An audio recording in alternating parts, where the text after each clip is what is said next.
I think in the middle of active listening or right at the beginning of active listening. And either way, if it's a recap, it's a recap. It won't be the same way I taught it last week because, different week.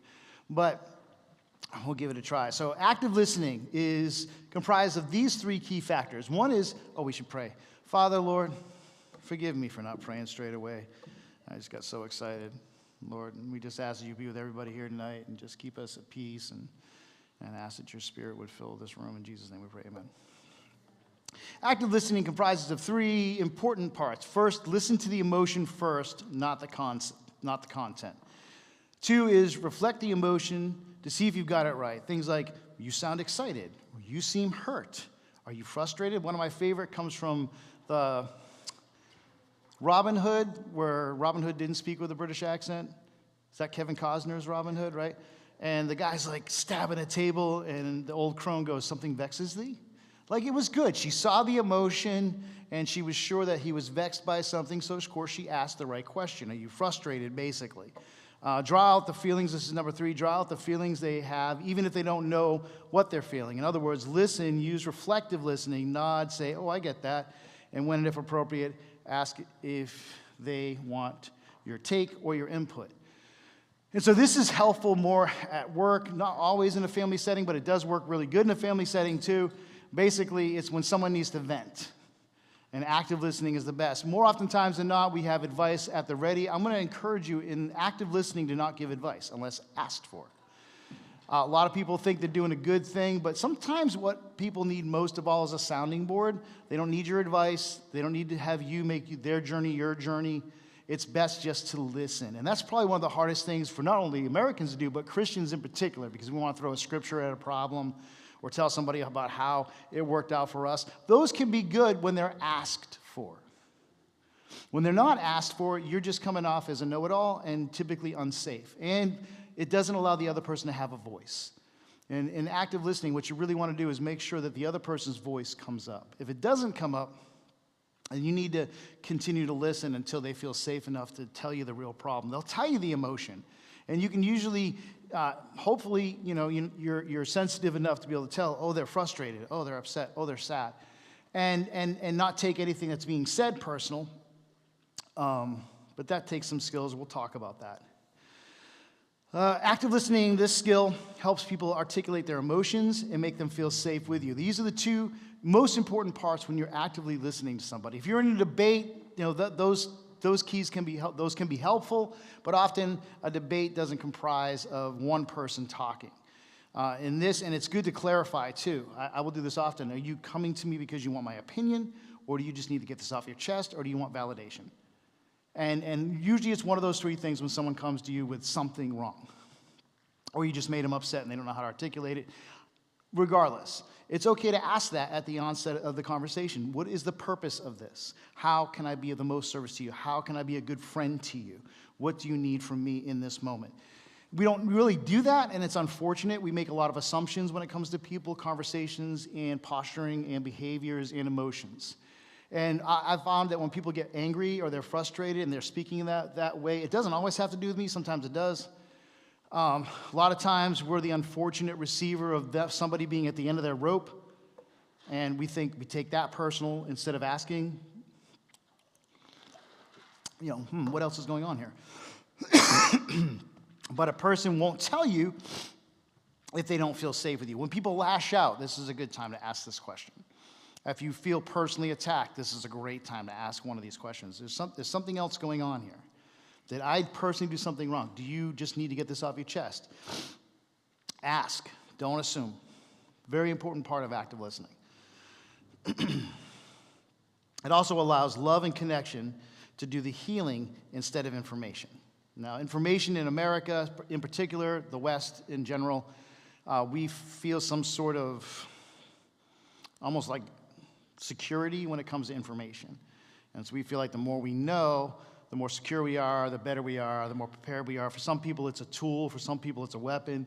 But this has none of those connotations. This is specifically to allow a person to feel seen, heard, to feel safe, and let love do what words cannot do. How many of you know that there's most oftentimes that particular emotion and feeling of love can just accomplish what no word could possibly accomplish, what no stimulus can accomplish. Only love can sometimes. I would say it's probably the most effective form of healing anyways, but that's just me. It builds intimacy. It equips you to stand in the storm with someone. People feel less threatened that your agenda is to manipulate or change them. Rather, they feel like you want to understand and hear them. It encourages deeper talking instead of only dealing with problem-solving skills. Do you have a cough drop back there? For some reason, all of a sudden, I have the desire to cough, and I'd rather not. I'm not sick. I do, however, have really bad allergies to mold, and I live in Pennsylvania, so thank you very much.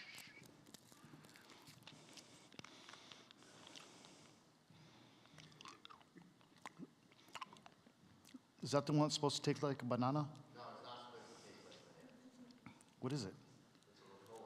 It's a Ricola. Ricola, that thing? With the horns and everything? I kind of feel like I'm standing on the side of a mountaintop right now, Mr. Wildflowers. Thank you, Jason. Yeah. Oh, beggars can't be choosy. Thank you, sir. Oh, thank you. Are those the honey ones, though? Yeah. Those are honey lemon. I love the honey lemon.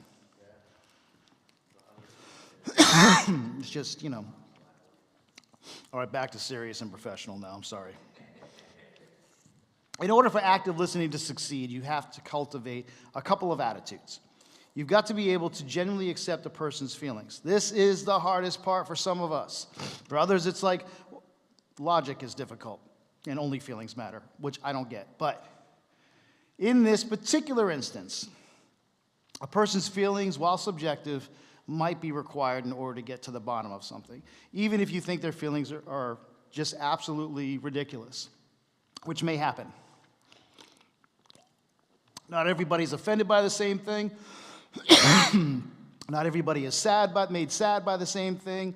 Not everybody feels the same about anything. And we talked about this last week a little bit. You can live in the same house with somebody, be related to them, have the same exact experience, and have two completely different feelings about that. That's why feelings are subjective. Also, they cannot be measured by any medical standard, while emotions can. And so the best thing to do, if you want to get to a place where someone is rational, and perhaps processing a little thing we like to call reality and logic, is to get through the feelings to the emotion. But a person needs to be able to articulate their feelings. And with the right questions, not answers, not advice, a person can discover what they're feeling in their emotions. I am so sorry, guys. That is so unprofessional. I wasn't coughing at all today until we started this. That tells me maybe we shouldn't do it tonight. Jesus is trying to shut you up, Pastor. He's making you, somewhere at some church, some Christian.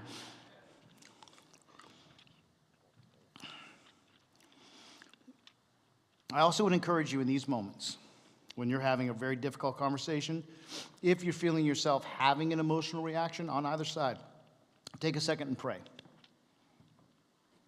Ask the Holy Spirit to direct the conversation. And, hold on, sorry. I think I figured the problem out. Can you...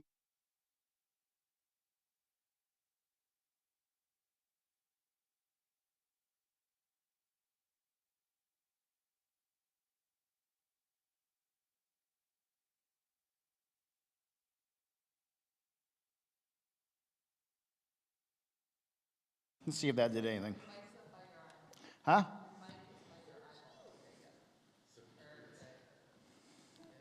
That's because I got these big Jew ears. Just saying. Big floppy things. All right, so it's actually important to get to a person's feelings. Let them express them. Anybody who's known me for a week knows that this is probably my biggest struggle right here. Because I don't understand why anybody would have paralysis analysis, which is generally what feelings produce. And so instead of being able to focus on a problem, accomplish a task, conquer the task, achieve and move past it, most people overanalyze have an over-analysis moment in their feelings, and they're paralyzed by what they're feeling. I find nothing healthy about this or mature, personally. That doesn't mean I'm right. It just means it's right for me. And so in that moment, when someone's having feelings, I have to remind myself that what they feel is very important to them. And if they're important to me, what they're feeling is important to me too. I'm not always good at it, and I know there's other people in the room like me who have that same problem, and we're learning how to do it better. And maybe one day, one of us will be really good at it. But for now, it's just the constant reminder, hey, I love this person. What they're feeling is important. It doesn't matter what I think about it. It's all right for you to have that opinion, but I would encourage you to save it for later. Specifically, if the person is mature enough to ask what you think. Now, we also live in a day in a time where people just like to word vomit, and they think they're justified in their word vomit, and everybody should just bow down to how they feel. Don't. That's manipulation. Don't agree with that. It's okay to take a pause from that conversation. It's okay to say, I understand that your feelings are important in this matter. I just am not going to agree with them, but I love you. You can say that. If they are not mature enough to handle that statement, that's on them. But you got to be able to have these conversations. Again, most of us aren't taught that. If you went to public school, you were taught to sit down and shut up and do what you were told, and most parents parented the same way for a long time. We need to get out of those cycles. It's okay for every single person to have an opinion and for nobody's opinion to be right. Let me say that again. It is okay for every single person in this room to have an opinion, and none of those opinions are 100% accurate or correct. That includes your feelings, that includes your studies, that includes anything. Nobody sees things 100% clearly or accurate, which is why we talk, so that we can learn from one another. If, however, you're one of those self-righteous, arrogant a-holes who think you know everything, and you know you're in front of a person like that, I would encourage you to drive them crazy until they walk away, because maybe they'll think about something. You will not do active listening with them because they don't care unless you agree. You can't have conversation with people like that. You can't have a conversation. 100% agreement is not required. If it is, they just want your validation. Not a good time for anybody. Is the heat on? I don't know why the air feels so dry to me. I apologize to anybody listening to this on camera because I know I'm not supposed to cough in the mic or have a cough drop or chew gum or eat a popsicle. Rolos are right out. Rolos, they get stuck in your... Me too, but apparently you get in trouble when you teach them in school. Does anybody have any questions on that? Because I know it's counter to culture. What's the difference between emotions and feelings? Just on a clinical level, you can't measure a feeling, but you can measure an emotion. So if we're talking just medical, I can hook up things in your brain. I can measure out your emotions. They follow certain pathways in your brain that are logical because that's the way your brain was established to set up. They stem typically from a fight or flight mechanism, though it goes deeper than that. Whereas feelings are subjective. You and I do something together for whatever reason, and we have this experience. I think it's thrilling and enjoying, and I feel exhilarated and on top of the world because we had a near-death experience, let's say. You, on the other hand, not that this would happen, you, on the other hand, want to go home, have a timeout, and cry about it because it was scary. Which one of us is accurate in that? Which feeling is correct? Why? It's right, but why? Because We're different people. You love Camaros. I think they're the biggest piece of crap on the road. Which one of us is right?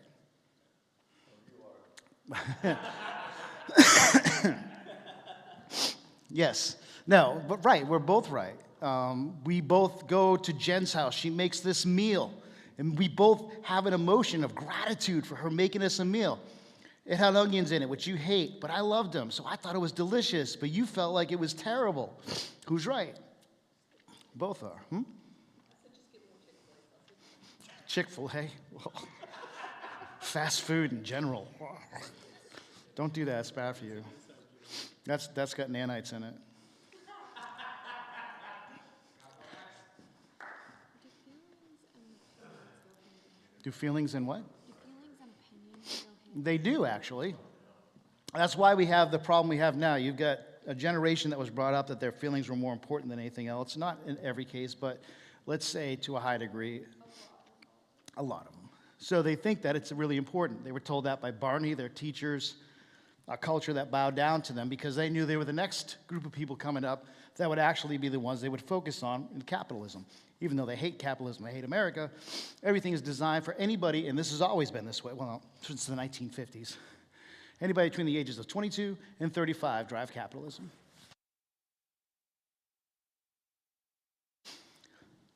Keep those generations happy, you cater to them. They did it with the hippies, they did it with the Xers, they're doing it with the millennials, and they'll do it with you guys next. And people hate the generations, but you have to understand that culture, politics, and capitalism all feed each other. It's just a vicious cycle and a vicious circle. You can't separate any of them. And so now, yes, feelings and opinions are 100% the same thing. Even though they shouldn't necessarily be. Because you can change your feelings like you can change a traffic light. You can control your feelings, and you can influence your feelings based off of your perspective of a situation. One of the things we teach in trauma is you might have a feeling about what was done to you, but if you want to change the event, then you change the label. If you change the label, you change the feeling. You go from victim to victorious. Not that easy, obviously, but it does work, at least according to science. So people have opinions about something, and their feelings are almost 100% attached to them. Now, I have met people who have an opinion without any feeling attached to it, like, well, this is stupid, but I really don't care, that sort of mentality, or this is great, but I really don't care, that mentality. But that's almost, culturally, that's going away. And now it's all about my opinion, my feeling. And that's... So you're go back to the Camaro thing. You're saying, like, I can change my opinion. That's like changing your opinion, like a stoplight. Absolutely. Absolutely. But it requires discipline, mental discipline, which, again, isn't really taught anymore. We celebrate victimizations, weaknesses, crutches. We don't celebrate victories or pushing through or just, in general, achieving. Right? We used to be the nation that championed achievements. Well, the only way you achieve is to change the label on the event you see. And I would give you failure for a perfect example. A lot of people now, they make one mistake, it doesn't work out the way they want to, so they crumble. They go have a timeout, get a kombucha enema, feel good about themselves a little bit, you know what I mean? Maybe drink some wheatgrass or something, some couch grass, I don't know, whatever. But at the end of the day, they feel better about themselves, they had their timeout. Years ago, it'd be like, okay, now I know how not to do that. Let me try it again a different way. And there was no failure until you gave up. Now, we just give up, typically. And if you disagree with that statement, consider that about 7 million Americans have chosen not to work this year because it's a whole lot easier to get money from the government than to go do something hard. We celebrate weakness in America now. We do not celebrate strength. But that can change. And just because it's cultural doesn't mean you have to accept it, adopt it, or even play by those rules. And in the church, a place that should be overcomers, we shouldn't in any way, shape, or form agree to that lame, weak mentality. We should tell people, your feelings are real. They may even be justified, but let's process them until you get to a place where you know you're victorious and you're loved and you're accepted. Which is really, like, if we could just do that in Christianity and trash the rest of who's going to hell, who isn't, and who's sinning, because that's God's paycheck, that's his pay grade level of information. That's not mine or yours. We should just be worried, do people feel accepted? Do they feel loved? Do they know that they're victorious, regardless of what's happened to them in their past, right? What's happening now? People are paralyzed by their pasts. And we haven't really quite figured out a way to help them heal from them. We just find ways for them to have coping mechanisms. We celebrate the coping mechanisms and call it a good thing because at least nobody's committing suicide. I don't know if it's really necessarily more beneficial. It definitely is going to create a lot more money later on for the medical community, but that's not our problem. Our problem is to say, I understand you have a certain feeling about yourself, but maybe we should talk about that. Tell me why you feel that. I get you're really mad at me right now because I disagreed with your political standpoint on that, but tell me why you think that about your political standpoint. Where are your facts?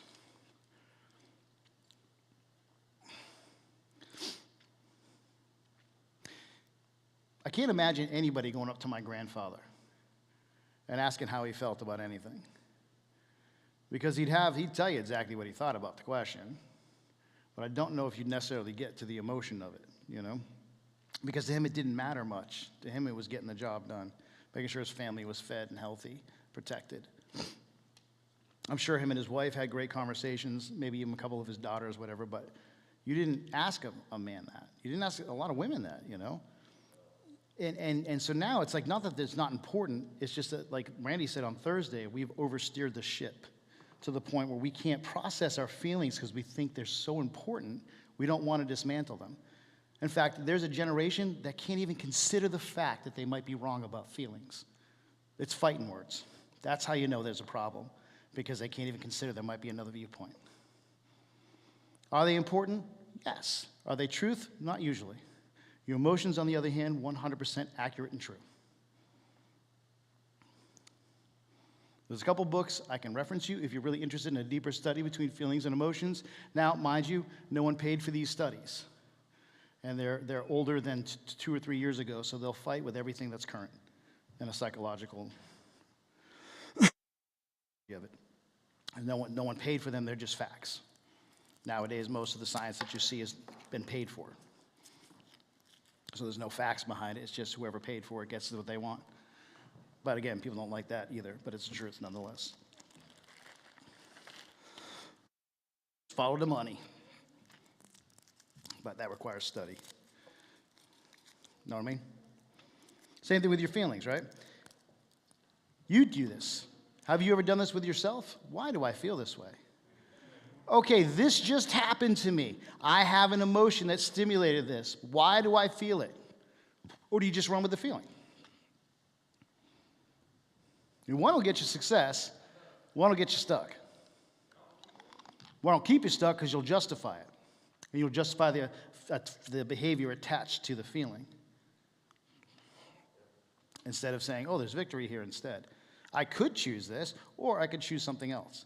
And it is all about choice. If you study neuroplasticity, anybody in here study neuroplasticity at all? Beyond just the basic level? You can reprogram and rewire your brain at any given moment. You can... You have a B behind your name? No, but that doesn't, neither do I. Dr. Seaman would be really weird. But you're still living in a country that's a wealth of information if you go look for it and take the time. And so it's about what's important to you. And most of us have been taught that it's all about feeding ourselves, right? And it's usually something that makes us happy. The only thing that makes you really happy is when you know who you are. And you can manage yourself in emotion. When everybody else is losing their crap and you can be the one that just thinks it's funny, you're the one that's in control. You're the one that's actually powerful because you don't have to respond to that sort of stuff. So educate yourself would be my encouragement. Read books instead of burning them and banning them. It's a good thing. All of your feelings at any given day, at any given moment, will change based off of exterior stimulus. Even your kids, as people who are separate from you and are not you, will have feelings that are different from yours as a parent. We talked about siblings. We talked about people in relationship. But you can't just open up a person's heart and walk away. You have to want to know. You have to want to understand what's going on deeper inside of them, or just get pissy about it, not liking what you hear. I mean, these are your basic options, or avoid, which we're really good at. Christians specifically tend to avoid problems or difficult people, which are the very people we're supposed to be running to.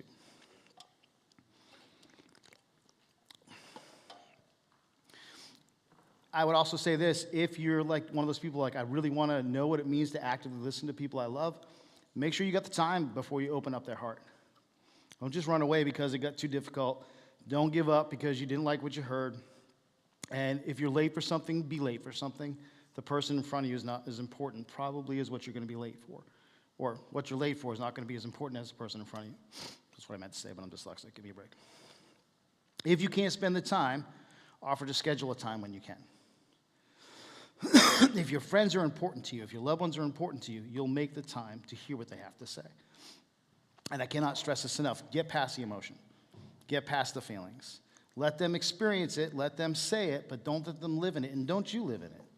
It's their rodeo, not yours. Don't. Another note here. A secondhand offense feels noble. It's cowardly. Don't do it. My friend was hurt. My friend's mad, so I'm mad with them. That's like junior high. Grow up.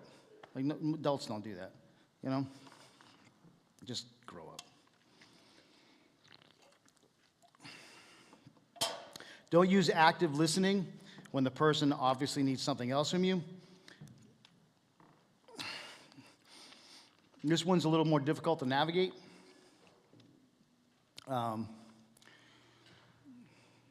way it was explained to me is if you know your friends and your immediate families around you, you kind of know where they fall on certain scales, if it's helpful for you, which it is for me, to understand if I'm dealing with an S, if I'm dealing with a C, dealing with an I or a D. They need different things from you. Your D friends really don't want you to coddle them. They don't want you feeling bad for them. They don't want you to ever want your pity. Your I's just want you to sit and listen. Your C doesn't like being wrong. And so 90% of the time when you're having this type of conversation with a C, it's because they think they did something wrong. And they feel a certain kind of way. And so they have to get it off their chest. You've forgotten the incident, or you just didn't care about the incident, but they are so traumatized by the fact they did something wrong to somebody. Best thing to do in that situation, let them get off their chest. Tell them they're fine. I completely forgot about it. I love you. Don't even worry about it. They'll keep talking. They'll usually keep going because they want you to know how bad they felt. Your S's. Typically, these are the ones you got to sit with and hear the feelings. But the best way to get to the heart of an S is to listen. Tell me more.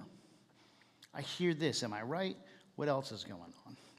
The I's, you don't even have to offer anything. In fact, unless they're, with I's, unless they're fully heard, like you may want, as a D, you want this much, just get to the freaking bottom line, But your I's got to tell you the whole story. Let them tell you the whole story, because if they don't get it all out, they feel less value. And so you got to know your friends and your family, where they fall on these scales, because they may need something else from you. It might be validation. It might be forgiveness. It might be so many other things. But the only way to get there is to have the actual conversation. So how do you get to those conversations? I'm glad you asked. I'm going to give you some door openers and some invitations that will help you in your skills of active listening. One of the most effective and constructive ways of responding to the feeling message or problem messages is to open the door and give an invitation to say more.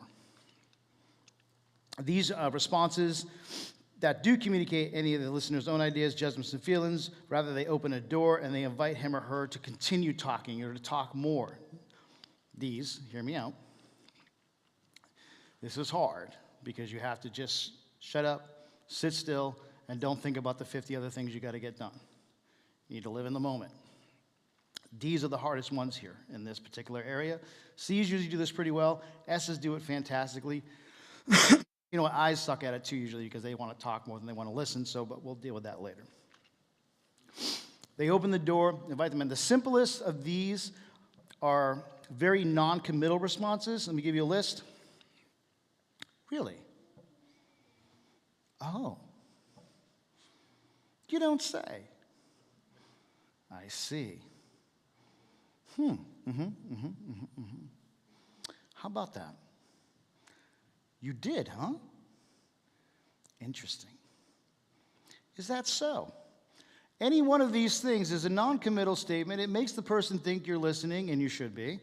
They feel validated. They feel heard. These are good things to say. Basically, continue. I find fascinating to not be a good one. And for me, interesting is not good because most of you know if I say interesting, I either mean interesting or you're a moron. Others are somewhat more explicit in conveying an invitation to talk or to say more, such as, tell me about that. Tell me more. You know what? Let's discuss that. Shoot, I am listening to you. What are you talking about? You know what? Tell me the whole story. I'd like to hear about more. I'd be interested in your viewpoint on what you just said. Would you like to talk about it? I really want to hear what you have to say. Sounds like you've got something to say about that subject. This seems very important to you. Any one of these statements, said with feeling and meaning it, not like, oh, really? Tell me more about that. Yeah, I heard you. Yeah, that's really important to you. Whatever. These don't work either. Make sure you say it and mean it. These door openers are invitations to talk and could be more potent facilitators. Am I fly down? That happened to me one time on God TV. That was terrible. For like 2 hours, I'm jumping over chairs with my fly down. And Josh Gardner we had this deal where we would tell each other. He didn't tell me. Of course, if Josh Gardner was staring at my crotch, I would have had an issue, so I guess that's all right. They encourage people to start or continue talking. They also keep the ball in their court. If you want to learn how to be really good at communicating, always try to keep the ball in the other court. I would say ask more questions than you talk all the time. And you'd be surprised at how much people will talk once the questions are triggering emotional responses. Specifically, if you're challenging their feelings, and it takes a little while to get there typically. Well, some people it doesn't take but like 2 seconds. But most people, healthy, mature, adult, you can usually go somewhere, ask a question, and their response tells you a lot about where they're at. Now, if they get very heated, flustered, or frustrated, it's usually one of 2 things. They're not good at communicating. They don't like being challenged. This is a great place to be. Do not take the ball, though. This is when you say, this seems really important to you. Tell me more about that. And you've just put the ball back in their court, and it usually disarms somebody pretty quickly who's overly passionate, unnecessarily so. I would continue to do that as often as possible until a person's emotions are settled and you can have a logical, intelligent, unemotional, adult conversation. This is important if you want resolution. If the type of person you're in front of, though, is one of those people that I don't want to say it that way. If their normal state is just highly emotional, sometimes that's just their normal state. There are people who are like that. It's okay to let them leave as emotional as they came, but you got to make sure that that's the kind of person you're talking to. And there are people like that. They don't know how not to have drama or to be emotionally stimulated. They're either hot or they're cold. And it's okay. That's how they're designed. That's fine, as long as it doesn't come from some sort of weird trauma or some mental illness or some arrogance. And if it is an arrogance, I would say let them leave as arrogant as they came. That's their problem, and they'll become the common denominator in a whole bunch of messy relationships. So that's not a bad thing either, because they'll learn. Your job's not to fix somebody. It's never to argue unless you enjoy the argument. It is really just to listen and to say, I understand and I love you. Any questions on that? How many of you have been divorced in this room? So you didn't know this then? Or you wouldn't be divorced, right? Because you'd be talking, you would have listened, right? Oh, good. So this is new information. Just want to make sure, because you're all acting like I talked to you before about it.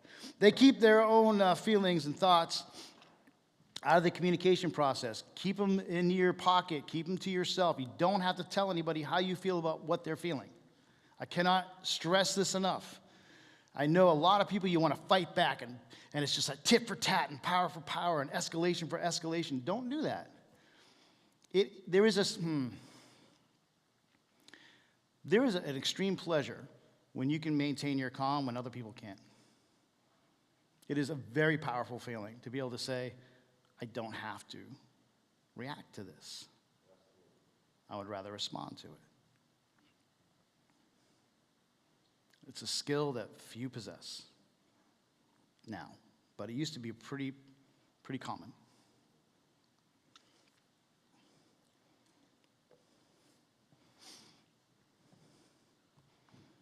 I would encourage you again to listen more than you talk, because when you talk and they haven't properly fielded the ball, you've taken the ball away from them, which shuts them down, shuts their emotions down, shuts their feelings down.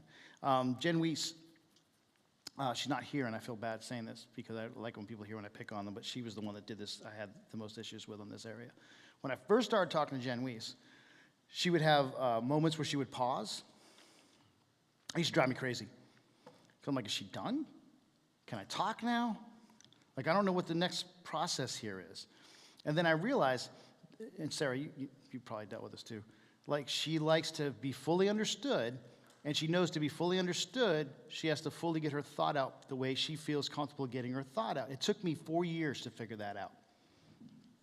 But once I figured it out, our conversations were completely different. It was like, okay, you're not just wasting my time, you're processing your feelings, your emotions. No, if the person in front of you is like that, that's okay. That's how they do it. The hardest part about active listening is it really has nothing to do with you other than your time. And it's so hard to realize that everybody's got to work through their problems their way, not yours. Frustrating. Especially if you're the type of person who's like, oh, well, if you just cancel out A, add B, now you got C, it's great. Just do it that way. Why wouldn't you just do it that way? Right? Let's move on, next thing. And the other person's like, you didn't even hear my heart on this. You don't even know how I feel about this situation.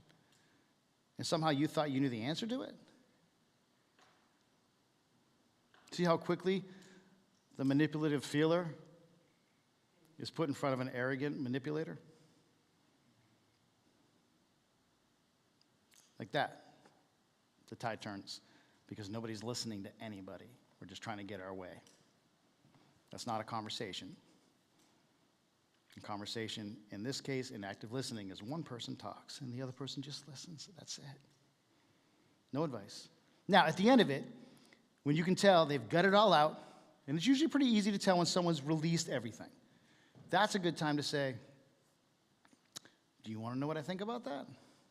Are you good? Would you like to know my opinion? Can I help? Now, that's where things change, hopefully. Does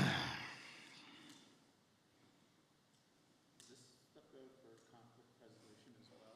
This is the whole point of this is for conflict resolution, correct. That's why I don't understand, and I never have understood why people avoid conflict, because if you avoid conflict, there's never resolution. But sometimes you got to have heated, hot, heavy discussions, an open fight to get to a place where there is resolution. But as long as we avoid pain, discomfort, we never have resolution, so we avoid and move on. Which works if you're two, but not when you're a mature, healthy adult. A mature, healthy adult has hard conversations, uncomfortable conversations, because they want resolution.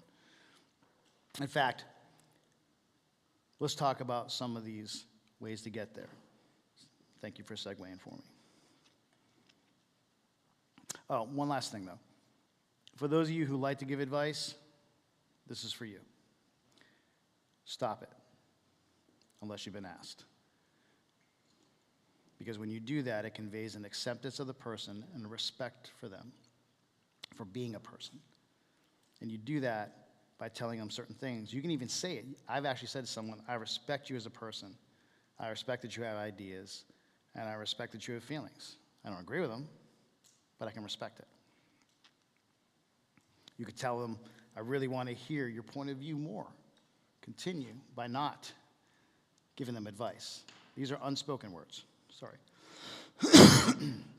Your ideas are worthy of being listened to.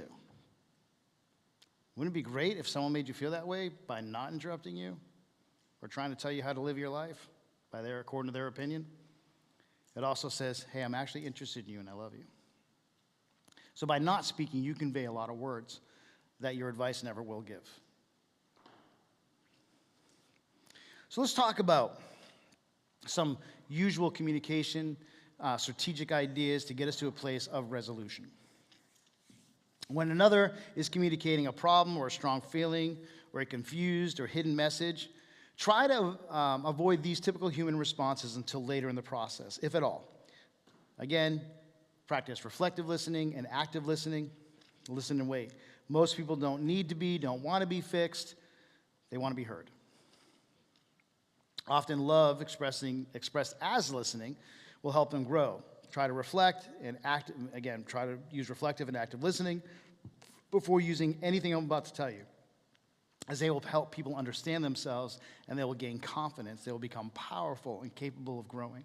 Nothing helps a person grow beyond their limitations more than knowing they're heard and they have a voice. And every time you give advice, you shut that down. In fact, I would say there are people I would let counsel if they didn't talk so much. But they ruin a good moment by opening their mouths when they should have been listening. Okay, so A, delay or avoid using authority to create a change in attitude or behavior. I cannot express enough how you should never use this. Like, no one person is greater than any person, regardless of what you've achieved. You may have letters before, after your name, or gone through 8 years of schooling, and no one gives a crap how much schooling you went through. And you can use that card, and you can tell them how smart you are, or how gifted you are, or how whatever you are. And you can demand it. A boss does this, right? How many of you had a boss you don't respect try to demand you into compliance, which for some of us works the complete opposite, right? It's like, oh, I'm sorry, now you're definitely not getting it. Directing, ordering, and commanding. You must, you will, you have, stop that, go there. Warning, threatening, admonishing, you had better or else. If you don't, then I'll do this. Demoralizing, it doesn't work. It's your duty and your responsibility to do as I say, kind of stuff. None of these work well. In fact, I had a friend when I was younger and I was running this company. He's a lot like you, actually. You and Tom Pence would have got along great. And he was a super good friend. And we had this major flood. It was like 3 stories of just progressively getting worse and damage. And so I walked in, I'm like, okay, we gotta do this, and this, I'll get it done. And I start walking out, and Tom's like, but I don't understand why we're starting here. And I went, and?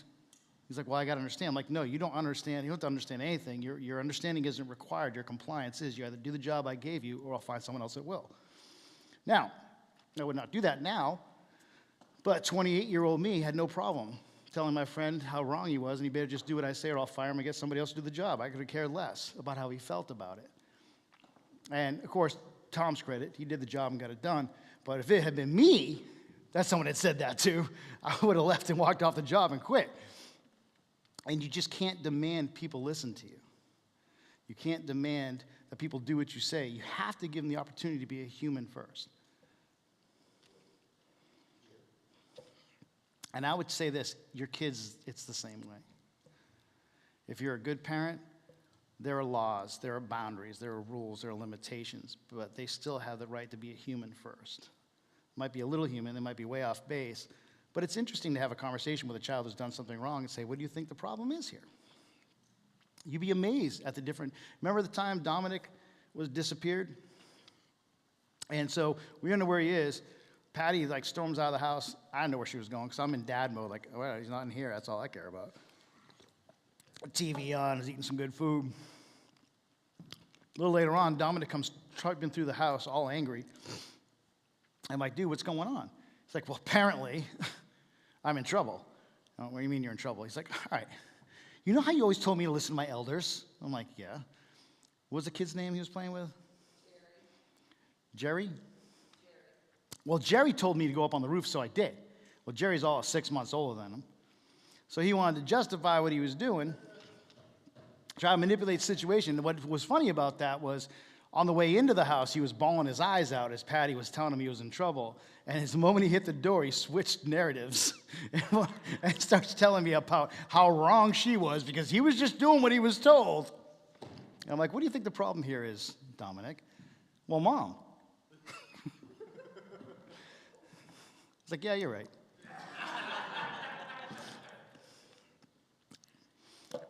I'm joking mostly.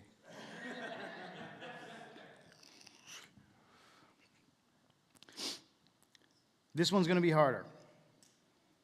Delay using information to create a change. Okay. Persuading with logic, facts, or instruction usually doesn't work well when a person's not able to listen. It just becomes an argument. When you say things like, do you realize the facts of the matter are, yeah, but on the other hand, you could try looking at it this way, usually doesn't work well There's a moment where that does work fantastically. But initially, a person's not ready to hear it, don't want to hear that. It just sounds like you're demeaning them. Basically, what that translates into, when you say something like, the facts of the matter are, it sounds more like this: you moron, you should see it my way. Or, that's the stupidest thing I ever heard. Why don't you think of it like this? This is what's really right. It's not really good for conflict resolution. If, however, you want to continue conflict with that individual, by all means, continue using phrases like that. That would work well. Cross-examination: why, who, what, where, when, how, what's the reason for. You should delay or avoid these in any way, shape, or form. If the person in front of you is not close to you or not in a position to enjoy that sort of thing, probably shouldn't do it. If you're just wanting to antagonize, it'll work. If you're wanting to find resolution, it will not work. Those to be avoided. Delay, avoid those. Yep. Simply justify their behavior. Why did you do that? That's okay to say. Instead of saying, why, what, where, when, have you thought about the logic? Have you ever think of it my way? You could say instead, so why did you do that? Why do you feel that way? Tell me why you think that way. This gives them a voice again. It continues to de-escalate the situation without saying, you're stupid, you should think of it the way I do. How about this? Answer in a guarded, short manner to avoid connection. That always works. That's sarcasm. You should never do that, ever. In fact, I would never do that in any of my relationships if you can possibly get away with it. If you're overwhelmed, you may try to end the conversation quickly without resolution. This is also to be avoided. Abrupt end of a conversation is basically doing this to a person. And that feels a certain way. Yeah? You can praise and approve. These are good things to do. Oh, I'm really good. I'm happy that you see it that way. It feels really good to know that you feel a certain way about a situation. Thank you so much for sharing your feelings for me. I feel validated in your love for me because you felt safe enough to tell me those things. I don't care how you say it. That's a good thing. And it continues the conversation. Giving support, reassurance, and validations. These are great, but should only follow with more listening. That should be it. I validate what you just said and what you feel. Tell me more. However you want to say that. Diagnose, interpreting, and offering insight. This is what your problem really is, or the real cause of the issue is, you're the common denominator of issues. Why can't you figure that out? Although true, probably, shouldn't be said that way, unless you're messing with somebody or it's a friend and you can do that sort of thing. If you have a sensitive friend and they can't handle that, probably shouldn't do it unless you're just enjoying watching them squirm. Probably still shouldn't do it, but some of you are like that, and I know that. So, avoid messages designed to make another feel small in order to create change. You should avoid these at all costs. This is mostly more of a parent thing, unless you're dealing with a narcissist. Criticizing, judging, shaming. You are wrong! You should not tell that to somebody if you want to have a conflict resolution. You should not say, I don't think you're thinking straight. You've clearly made a mistake. That was the most foolish thing I've ever heard. These are bad things to have in a conversation. You shouldn't say these things. Diverting or avoiding. Let's not talk about that now. I just can't handle it. That reminds me of something else. Let me tell you about it. Why don't you go for a walk and calm down for a little while before we have a conversation? You shouldn't say these things either. These are bad, and anything that's in this frame is bad. Avoid these. Number 4. Republicans, hear me out. Silence and avoiding is not good for conflict. It typically is more of a politically motivated thing where certain people will storm off mad, other people will just avoid. And in this case, you shouldn't do either, but avoiding has become a very common thing currently, whereas, you know what, I just disagree with those people and I think they're idiots, so I'm just going to not have them in my life anymore. Let me cut them out and move on. It works good if you're 2 or 5, but a mature adult can work through their problems, should be able to work through their problems. Here's another one you probably shouldn't do. You're stupid. Your information sucks. Might be true. Doesn't mean you should say it, though. You and I, it's fine, because you and I don't get hurt by words very much. Like you tell me, you think I'm an idiot, I'll tell you to go do with yourself. But not everybody's like that, right? And so we have a lot of people who are very fragile now, and they can't handle stuff like that. It's really good to know that about people. That doesn't make them bad people, it just makes them different. And so if you're around someone who's very fragile, that doesn't like being challenged, or doesn't like to be wrong, or doesn't like to have discourse or discussion, give them space to do that without telling them how you feel about it. Tell them it's okay right now for you to feel whatever you're feeling. Just say whatever you want to say. Get it off your chest. I don't care. You're not going to hurt my feelings. But encourage them to speak truthfully. Let them be what you wish you could be. Direct. Was that a hand up, or are you just bored? Owning your message and sharing your experience with an I message. This is vastly important. Man, I really thought we'd get through this today. I'm not even using extra words. We're almost done. If you want to get to a place where you're heard, an I message conversation is probably the best. We all know that I messages and you messages are very common, but typically it works this way. Will you always avoid that in any conversation when you're having a disagreement? You know, if Jen and I are having an argument and I would say something like, well, you always ignore me when I'm talking to you. You always, I'm making an accusation, not a statement. I'm firing across her bow for effect. And so these should be avoided. Instead, I could say, you know what, when we talk, I often feel misunderstood. And that puts the ball in their court to say, oh, I'm sorry you feel that way. But instead of me making the accusation, I make an I feel statement. It's subtle, but it's more effective. And most people don't use the I message enough. But let's break it down a little bit. Most of us have been using some form of I or you all of our lives. And we should try to use the I message a whole lot more than the you message.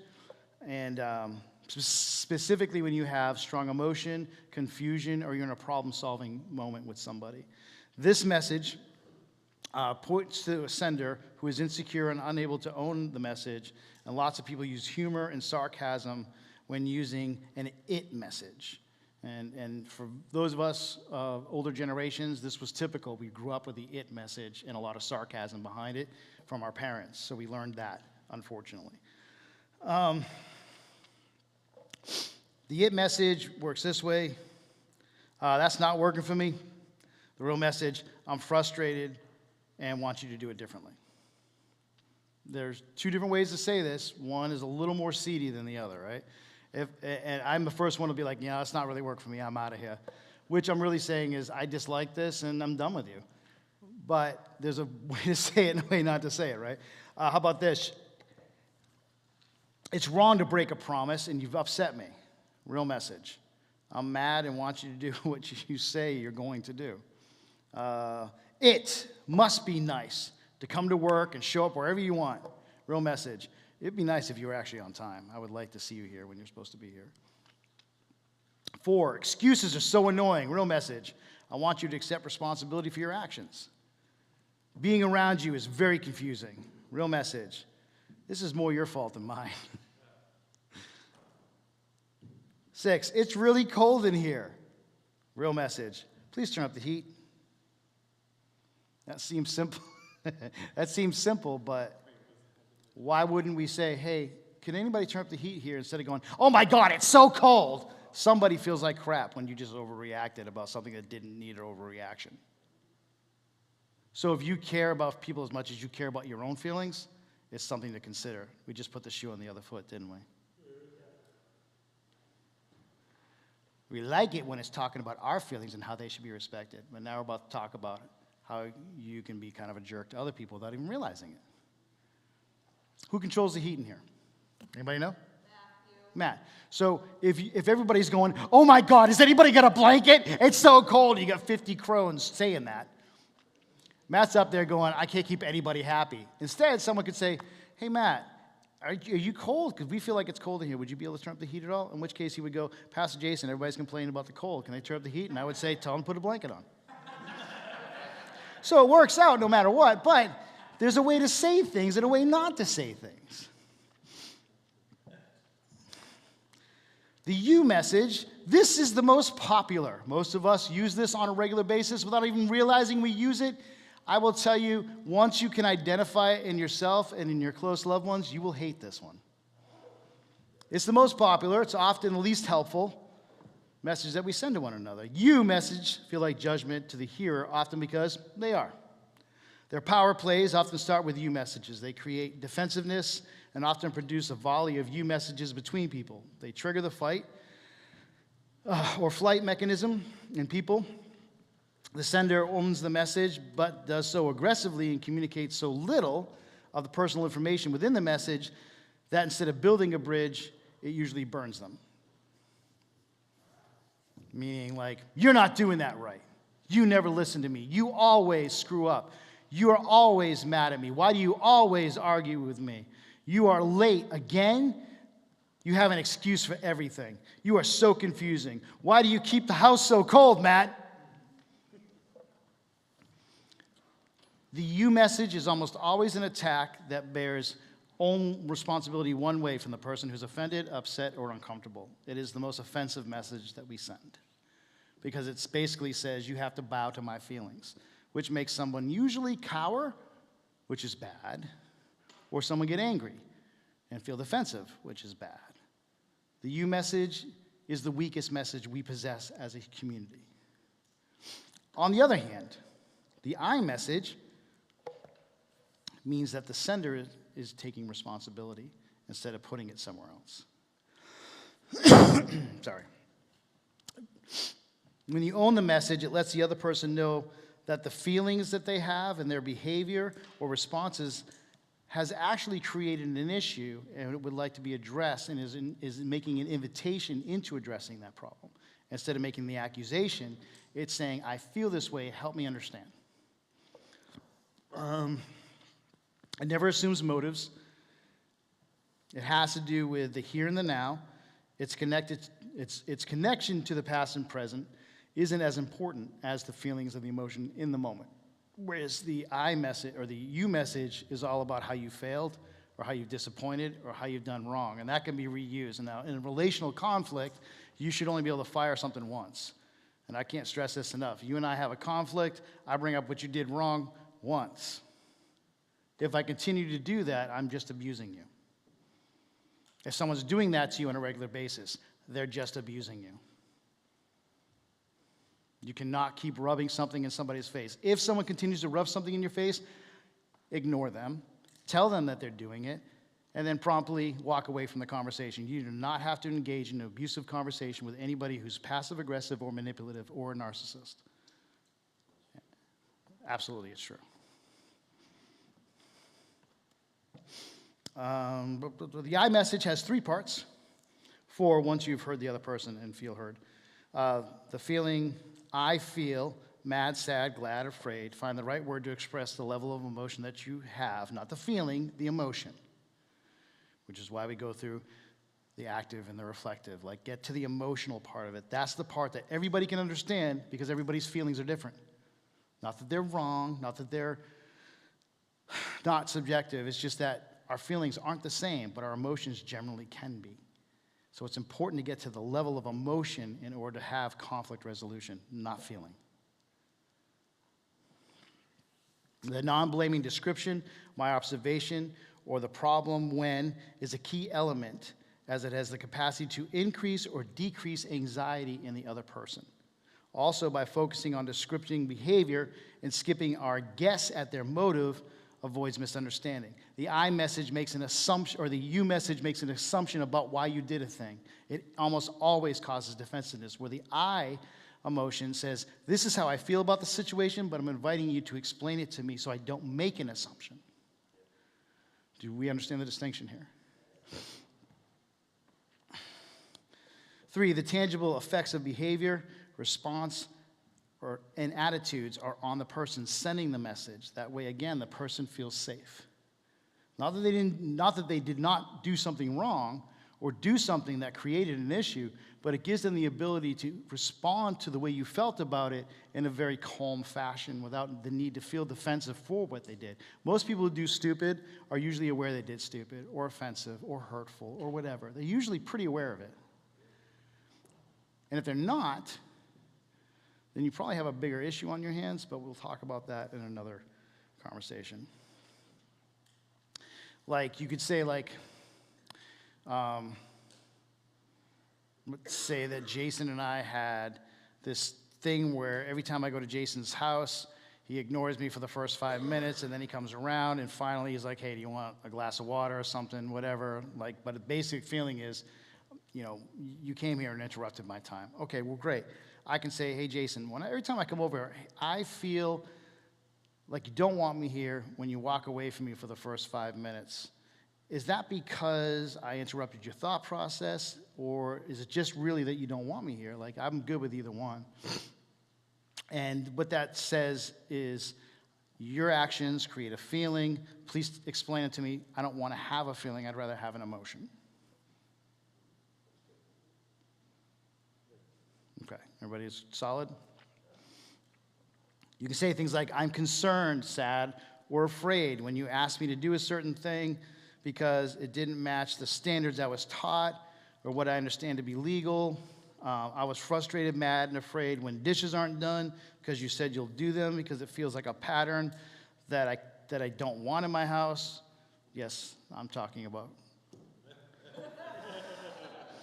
I'm frustrated, mad that you were late again this morning because it makes me feel like you don't value your job or me, which I personally, how I feel sometimes when people skip. Not because I'm trying to control them, but that's how it feels, right? Is the feeling right? No. It's not. But it's my feeling, right? And so a way to handle that with someone that you love is say, please explain to me why it feels that way. Now, if you and I had had that conversation, you'd find out that all my life I've been abandoned, and I have abandonment issues. Jesus healed me, you know, but I'm an overcomer and stuff, but the reality is that you work through those all your life, especially those who have been rejected and abandoned. You know, you'd find out that at 2, my father was gone.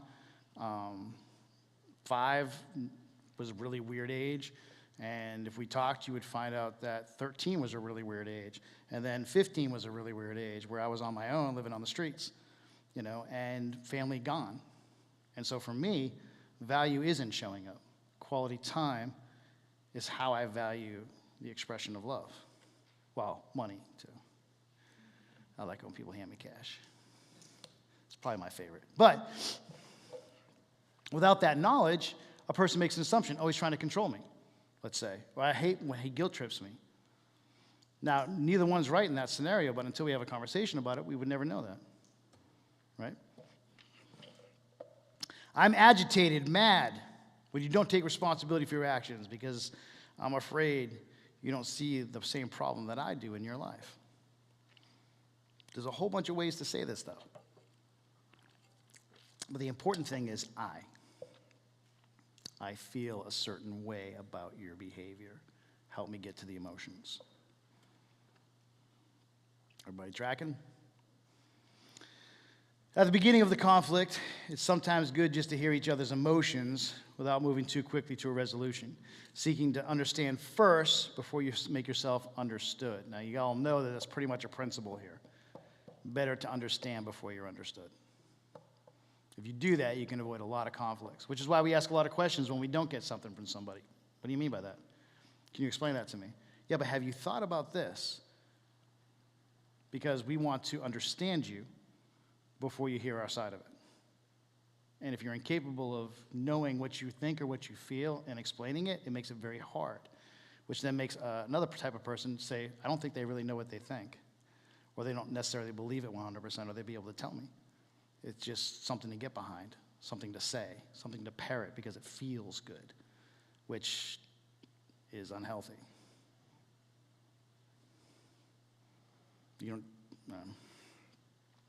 There are some instances where suggesting a new normal early in the process is rushing it.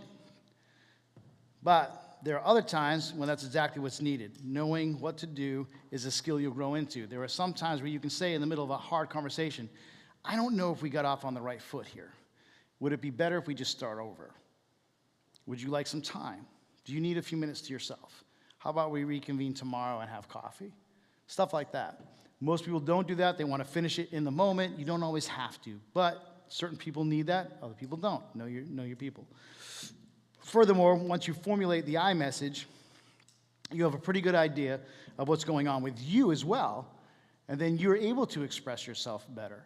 So instead of making the attack, it's really good to say, hey, I feel a certain way about this situation. In that expression, you might find out more about yourself than you ever imagined. And if you're in front of someone who loves you and wants to hear you, they'll give you the time to do that. And you'd be probably surprised to find the response that you would get in return. And we'll stop there.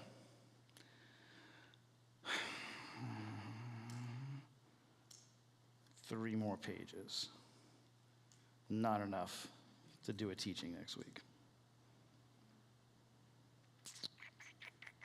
All right, we'll just finish the last piece. Sorry, we're not doing worship, so it's fine. Listening for feelings. Here are some messages folks may send to you. Read into the statements, though. Like, ask questions. Don't just accept it at face value.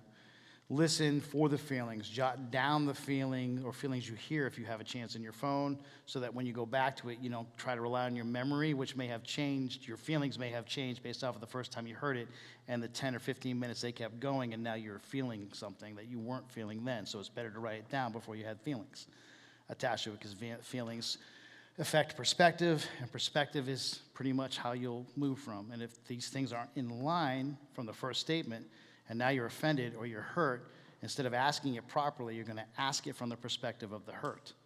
And that can happen in two or 3 seconds. Literally, our feelings are so wishy-washy, it's unbelievable. So you can't always trust them, specifically in a heart-to-heart conversation. They may say, I can't figure it out. They may be feeling sad, fearful, or mad, and you should ask them, can you not figure it out because you feel sad? Can you not figure it out because you're afraid of what's going to happen next? Can you not figure it out because you're mad at me?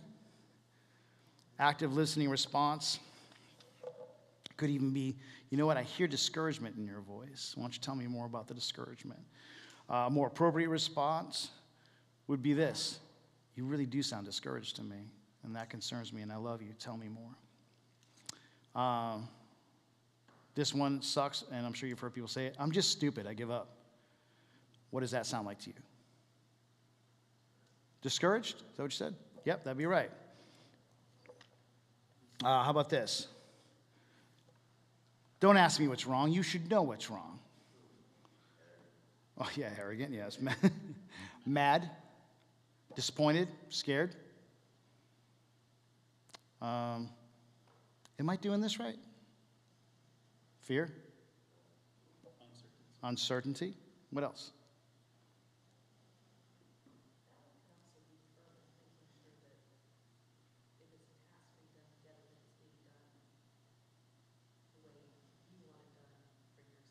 Correct. That would fall into, honey, I took out the trash. What am I conveying? You get ad boys in my house, but what am I conveying? Honey, I took out the trash. What did you say? It's like you want a reward. Okay. What did you say? Actually, I'm uncertain as to whether or not that was a good thing, so an attaboy would be the accurate response. I'm not sure if that was okay. I'm not sure if that was what she wanted. I'm not sure. How about this one?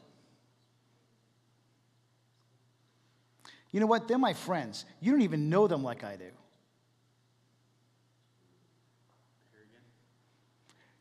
They're my friends. You don't even know them like I do. So this would be a kid, more than likely, talking to a parent. What is the kid saying? What? Minimizing. What else is going on here, though? Let's go to an easier one. How about that? You're a lazy pig. Angry. Angry. There you go. That was an easy one. You always accuse me of lying. Mad, offended, afraid.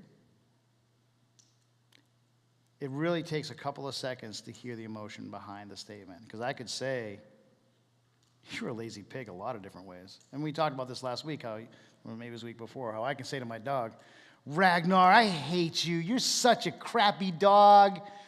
Nobody loves you. Get away from me. And what's his tail's going to be wagging 1,000 miles an hour. He's going to come up to me, right? And I can say, you're a good dog. I love you. Come here. And the dog's like, what is going on? It's the tone of voice that sets the emotion. Right. But we usually don't listen for that. We listen to the words and get offended more than we do the tone. Now, we'll combine the tone into it, and we'll factor it in after we've gone through the information. But what we should be doing is listening to the tone first, then information. We'll talk about conflict resolution next week. Here endeth Brave Communication lesson. Yay. Worship team, let's get up on there.